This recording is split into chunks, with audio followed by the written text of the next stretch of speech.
हाय दोस्तों, स्वागत है आपका फिर से मेरे चैनल फिश एंड फन में। मैं इब्राहिम हुसैन। आज का वीडियो पिछली वाली वीडियो से लिंक है। पिछली वीडियो में मैंने आपको बताया कि रेनी सीजन में और विंटर सीजन में हीटर क्यों ज़रूरी होता है, हीटर के क्या काम है, क्यों लगाना चाहिए। आज हम पिछली वीडियो बहुत लंबी हो गई थी, इसलिए अपनी हीटर के विषय में पूरी बात नहीं हो पाई। आज की वीडियो में हम बताएंगे कि हीटर आपको किस तरह से यूज़ करना चाहिए और कितने वाटर वॉल्यूम पे कितना बड़ा हीटर यूज़ करना चाहिए। तो आज की वीडियो उसी विषय पे है। मैं आपको फटाफट 8-10 पॉइंट बताऊंगा, जिसमें मैं आपको कंफर्म करूंगा कि किस तरह से हीटर को यूज़ करना चाहिए, क्या क्या चीज़ों का ध्यान रखना चाहिए जिससे हीटर लंबा चले आपके पास, कैसी क्वालिटी का हीटर लगाना चाहिए, कितने बड़े टैंक के हिसाब से कितना बड़ा हीटर लगाना चाहिए, उन सब चीज़ों पे बात करेंगे। तो चलिए शुरू करते हैं। सबसे पहला पॉइंट तो मेरी पिछली वाली वीडियो से कनेक्टेड है कि जैसा कि मैंने आपको पिछली वीडियो में बताया था कि आप हीटर लें तो हीटर के साथ साथ थर्मामीटर ज़रूर लें। थर्मामीटर की बहुत ज़्यादा आवश्यकता होती है। अगर आप हीटर लेंगे और अगर आपके पास थर्मामीटर नहीं है तो आप कभी भी कंफर्म नहीं कर पाएंगे कि आपके पास जो पानी है उसका टेम्परेचर क्या है। और हीटर को अपने को जब ही चालू करना है जब आपको लगे कि हाँ टेम्परेचर पानी का डाउन है, आवश्यकता पड़ने पर चालू करना है। उसके अलावा मैंने पिछली वीडियो में भी बताया था, कई बार ऐसा होता है कि आप जो थर्मोमीटर लेके आए हैं वो अपनी फुल इफिशियंसी पे काम नहीं करता। हीटर जो आप लेके आए वो अपनी फुल इफिशियंसी पे काम नहीं करता। आपने जो हीटर लगा रखा है आपने उसे 29 पर सेट करके लगा रखा है।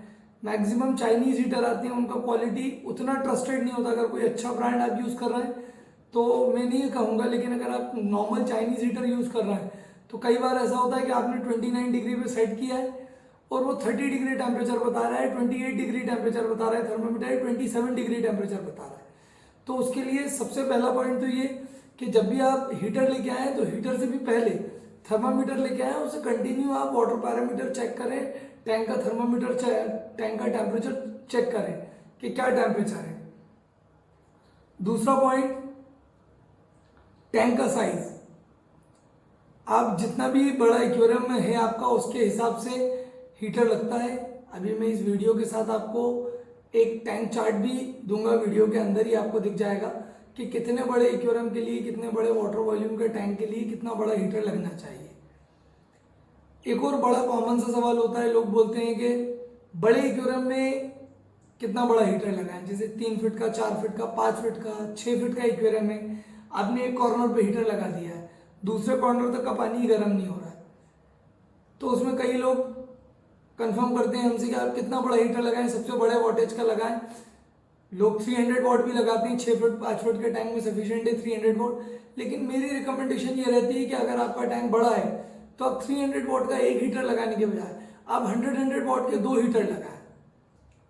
ये दूसरा पॉइंट है कि अगर आपका बड़ा एक्वेरियम है तो आप 2 हीटर लगाएं, दोनों साइडों पे लगाएं, जिससे वो इक्वली पानी के टेम्परेचर को गर्म कर पाए। छोटा अगर टैंक है तो उसका मैं इसी वीडियो में आपको एक चार्ट दे दूंगा कि कितने बड़े एक्वेरियम में कितना बड़ा हीटर लगाने की आवश्यकता है। तीसरा पॉइंट कि अपना हीटर जो आप लगा रहे हैं वो आपका फुल इफिशियंसी पे कैसे काम करेगा। फॉर एग्जांपल, अगर आपने हीटर, आपका 2 फीट का टैंक है, आपने एक 100 वॉट का हीटर लगाया है, तो आपने मेजरमेंट किया, थर्मामीटर से चेक किया, तो टैंक के एक तरफ का पानी का तो टेम्परेचर ठीक है, दूसरी तरफ का पानी का टेम्परेचर डाउन है। तो इसका क्या कारण है? ज़्यादातर लोगों को पता ही नहीं होता है कि हीटर को किस लोकेशन पे लगाना चाहिए। आप थोड़ा सा पढ़ें उसके बारे में। आप यहाँ हमसे कमेंट बॉक्स में पूछ सकते हैं, हमारे स्टोर पे आके देख सकते हैं, हमसे डायरेक्टली पूछ सकते हैं कॉल करके। डिस्क्रिप्शन में नंबर भी है, इंस्टाग्राम फेसबुक के लिंक्स भी हैं, कमेंट बॉक्स में आप पूछ सकते हैं। कभी भी हीटर आपको लगाना हो तो या तो आपका जो इक्वेरियम फिल्टर है, जो इक्वेरियम में पानी सर्कुलेट कर रहा है, या तो आप उसके इनफ्लो के पास लगाएं या आप उसके आउटफ्लो के पास लगाएं। इनफ्लो के पास लगाएंगे तो वो जितना भी पानी लेगा वो सब हीटर से जो गर्म हो रहा पानी है वो लेगा और उसे आउटफ्लो में गर्म में फेंकेगा, तो गर्म पानी आपका पूरे टैंक में सर्कुलेट हो जाएगा। ऐसे ही अगर आप आउटफ्लो के पास लगाएंगे हीटर तो आपका जितना भी पानी हीटर गर्म कर रहा है वो पूरे टैंक में सर्कुलेट हो जाएगा, तो पूरे टैंक का टेम्परेचर इक्वल बना रहेगा। आपका हीटर भी फुल इफिशियंसी से काम करेगा, बार बार हीटर ट्रिप ऑफ नहीं होगा, ट्रिप ऑन नहीं होगा, हीटर की लाइफ बढ़ जाएगी। क्योंकि जब छोटे से एरिया में हीटर काम करता है तो हर थोड़ी देर में पानी गर्म हो जाता है, वो हीटर ऑफ हो जाता है ऑटोमेटिकली। आजकल सब थर्मोस्टेट हीटर आ रहे हैं, ऑटोमेटिकली ऑफ हो जाता है। और क्योंकि वो छोटे से एरिया के टेम्परेचर पे काम कर रहा है, इसलिए वो पानी दोबारा जल्दी ठंडा होगा, वो दोबारा जल्दी ऑन होगा।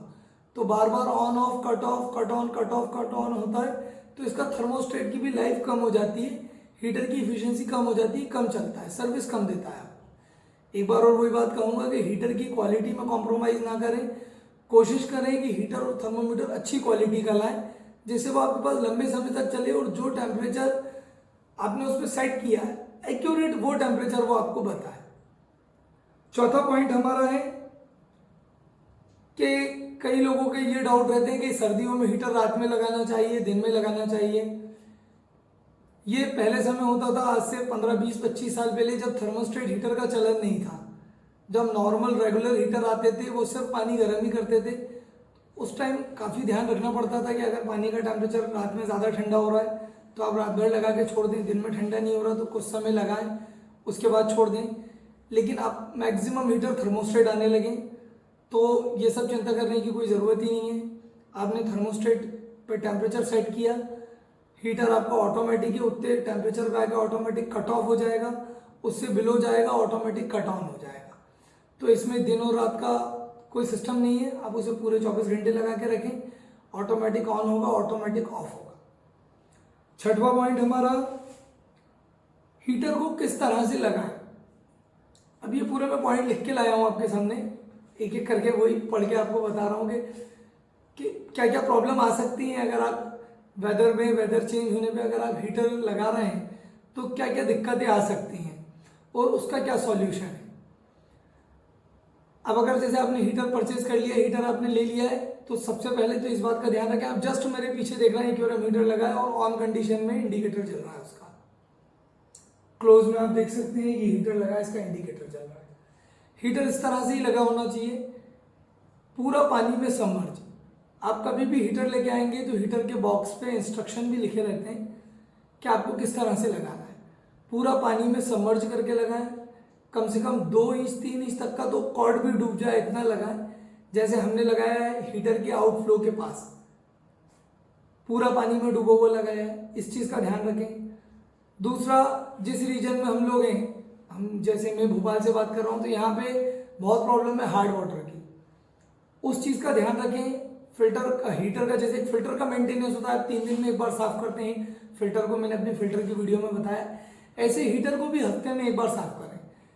अब हीटर में आप बोलेंगे हीटर में साफ करने जैसा क्या होता है, देखिए हीटर के अंदर भी अगर आपका हार्ड वाटर है तो क्योंकि इसकी जो ग्लास की रॉड है वो पानी गर्म कर रही है तो इसमें सॉल्ट डिपॉजिट होगा। सॉल्ट डिपॉजिट होगा तो आप कई बार चेक करेंगे कि आपके हीटर का कांच पूरा वाइट हो जाएगा, वाइट कलर का सॉल्ट डिपॉजिट हो जाएगा उसमें। तो अगर आप वो लंबे समय तक साफ नहीं करते हैं तो जहाँ वो सॉल्ट ज़्यादा डिपॉजिट होगा वहाँ से हीटर ब्रेक कर जाएगा, टूट जाएगा, कांच टूट जाएगा उसका। तो हफ्ते में एक बार हीटर को अच्छे से निकाल के वो जो उसके अंदर डिपॉजिट हुआ है सॉल्ट डिपॉजिट, उसे अच्छे से साफ करें, क्लीन करें और दोबारा लगाएं। अच्छा, एक चीज़ का और ध्यान रखें इसमें, एक पॉइंट ये भी है कि आप कभी भी हीटर को मेंटेनेंस के लिए अगर निकालें, क्लीन करने के लिए निकालें, तो उससे पहले कम से कम 1 घंटे पहले हीटर को बंद कर दें।